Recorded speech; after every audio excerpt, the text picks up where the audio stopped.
Hey everyone. Welcome back. I'm Nix, and are you ready to ramble?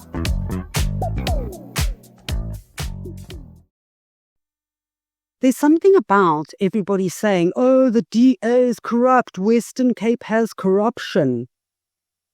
I want to reframe this for you. Take a look at it this way. Every single political party is corrupt worldwide.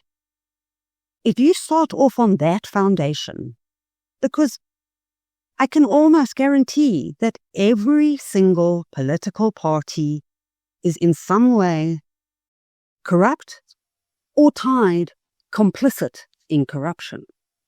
So your statement is true. Yes, the DA in Cape Town is corrupt. Great. The difference is that the DA did something about it. They lodged a case. They opened a case for investigation. That's the difference.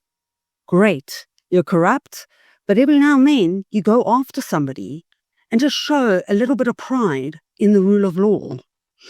Also, you can be as corrupt as you want, but could I please just have working traffic lights, no potholes, jobs? The difference about a corrupt Western Cape and a corrupt Joburg is that Western Cape still works.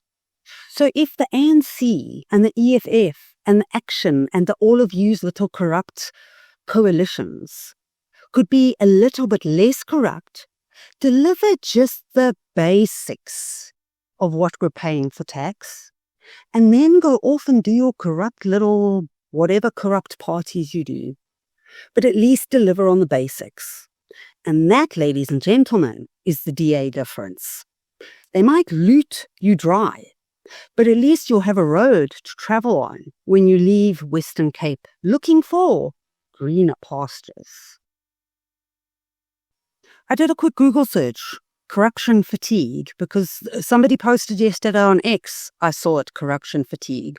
I said it about a month or two back already. I'm like, boy, oh boy, I am corruption fatigued. This was published 4 years ago. When I read that one of the executives we trust with overseeing the National Lotteries Commission bought a sprawling mansion using money allegedly misappropriated from the lottery, my boiling blood started to steam with anger. Very, very well described.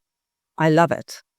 As with other cases, an intricate web of deceit was allegedly woven to make it seem like money was going to an NGO, which would be using it to build an old age home in Mpumalanga.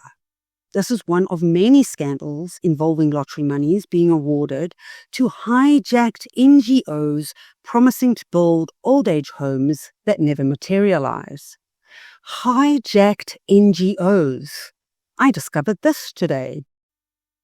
How are we going to rid ourselves of these greedy, thieving civil servants who are seemingly spending their days looking for ways to steal our money? And they are doing so by the millions at a time because the repercussions are laughable. And that sits in Cyril's hands. The lack of leadership is laughable. That's what's laughable. Never mind going to prison, they don't even lose their party positions or their standing in the business community. And of course, they always plead innocence.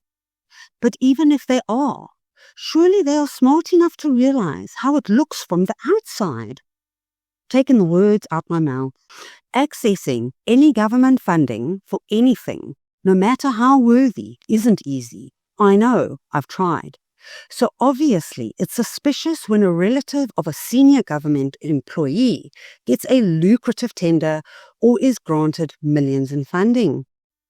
I would imagine that as intelligent custodians of our democratic institutions, they would guard against anything that even appears slightly suspicious, and that they would warn their relatives against exploiting their positions or making it look like they are. Crime is like any other business venture. Perpetrators must weigh the possible consequences against the potential reward. And in our case, the consequences are obviously not as severe enough a deterrent, which is why they go ahead anyway. Many know that if caught, they will remain in positions of power, with grassroots support within their political parties, but most importantly, among voters. I've always wondered how it is that leaders whose morals are clearly questionable can still have so much support.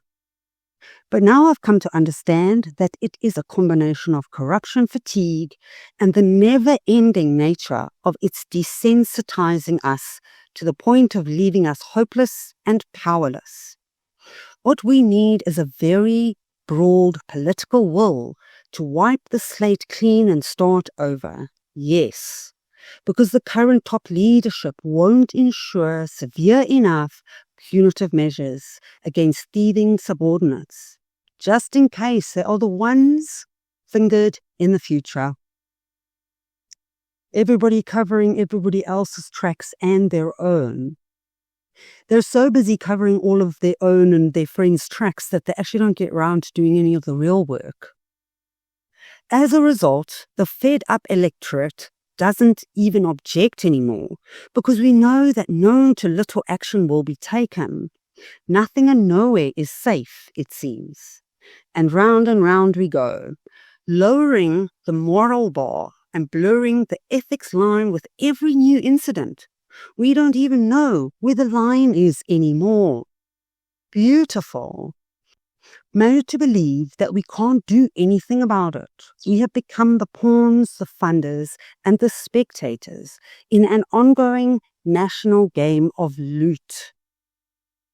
Wow, that is actually quite powerful. Written by Bobby Brown. The corruption fatigue is strong. Beautiful.